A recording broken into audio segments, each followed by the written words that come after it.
Magandang umaga po sa inyong lahat. No? Ako po ngayon nasa Amsterdam, sinasamahan yung aking kapatid na galing sa Amerika para maging turista. No?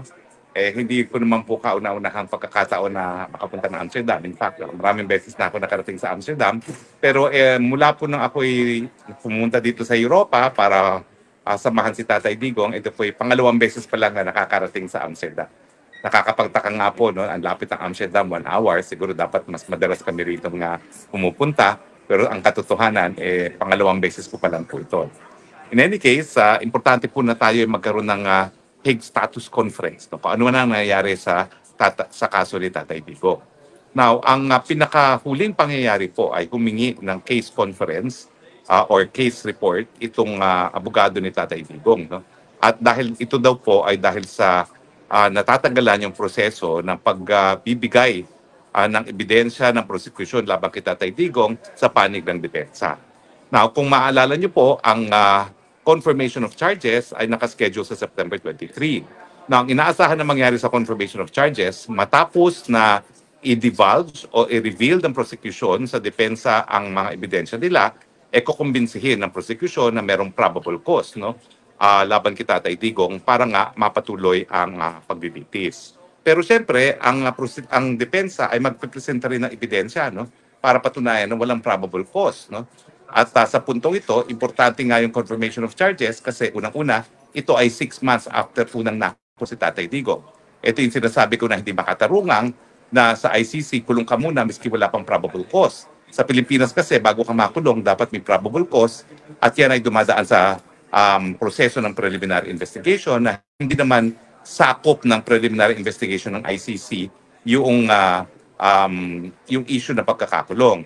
Sa Pilipinas kasi, sa preliminary investigation, walang kulong.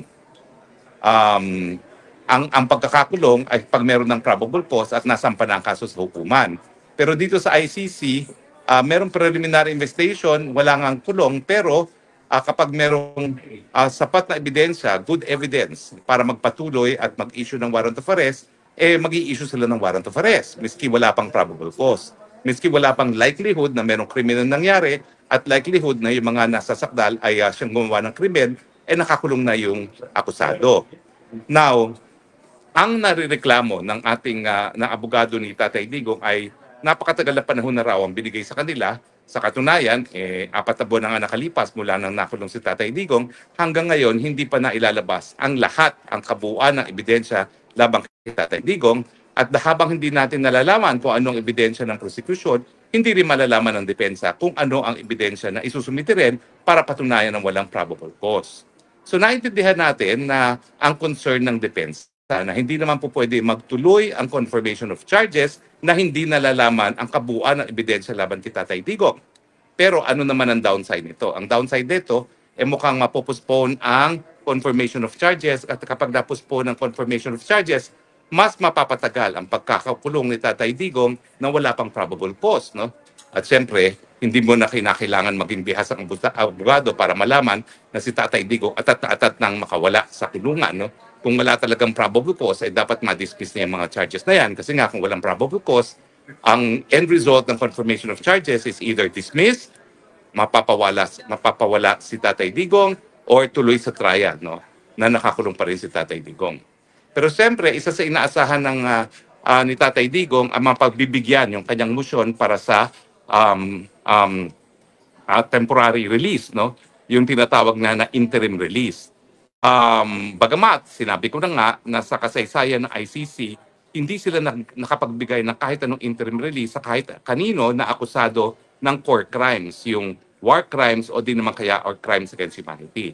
Kaya nga sinabi ko rin, hindi makatulungan ng proseso sa ICC kasi dun sa mga naunang UN tribunals sa former Yugoslavia at saka sa Rwanda, halos lahat naman ng akusado binigyan ng release habang linilitis ang kaso. No? So lumilipad lang sila papunta ng The Hague para mag-attend ng hearing pero walang nakakulong sa kanila dun sa dating tribunal of the Yugoslavia. Bagamat yung iba na gaya ng Milosevic ay namatay sa kulungan kasi nga siya naman ay akusado talaga of a core crime at siya yung principal na akusado dun sa kasong yon at hindi siya nabigay nabigyan din ng temporary release ng UN Tribunal for the former Yugoslavia.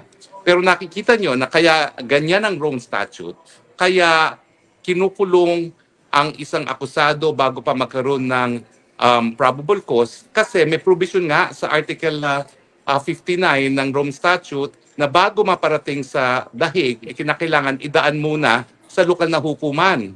At yung lokal na hukuman, hindi lang sisiguraduhin na narespeto ang karapatang pantao ni Tatay Digong, titignan din kung po pwede gang magkaroon ng temporary release yung akusado habang nasa bansa pa niya.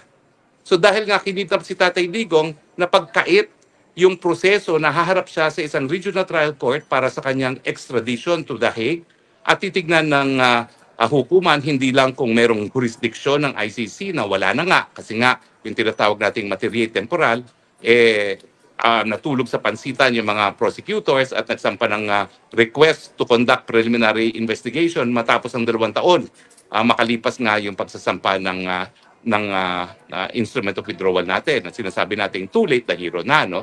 Pero ang importante doon, kung siya'y dumaan doon sa proseso ng Article 59, po pwedeng pinag-utos din ng Pilipinong hukuman ang temporary release ni Tatay Digong habang dinidinig yung kaso for extradition na napagkait nga sa kanya. So sa akin talaga, mas magandang remedyo na makabalik talaga doon sa Pilipinas si Tatay Digong under Article 59 ng Rome Statute.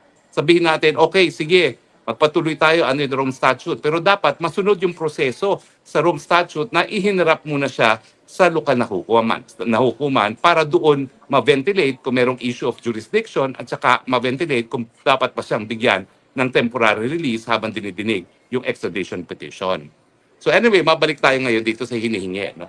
So on the one side, pabor kay Tatay Digong yung hinihinging case report, no? Case conference, case status conference na hinihingi ng abogado ni Tatay Digong kasi makapagsasabi sila, huy, hanggang ngayon, matapos ang 4 na buwan at 1 buwan na lang, no? More or less, 1 buwan na lang ba? Oo, kasi August 15, September, so pangalawang buwan, 2 months na lang, magkakaroon na ng confirmation of charges. Sa tingin ko, humingi sila ng ganitong conference dahil alam nila, hindi pa handa ang depensa para magsumite rin ng ebidensya nila para patunayan na walang probable cause. At ang dahilan naman ay kasi hindi pa nga sinusumite at dinideklara ng prosecution sa depensa kung ano yung kabuuan ng kanyang ebidensya labang kay Tatay Digong.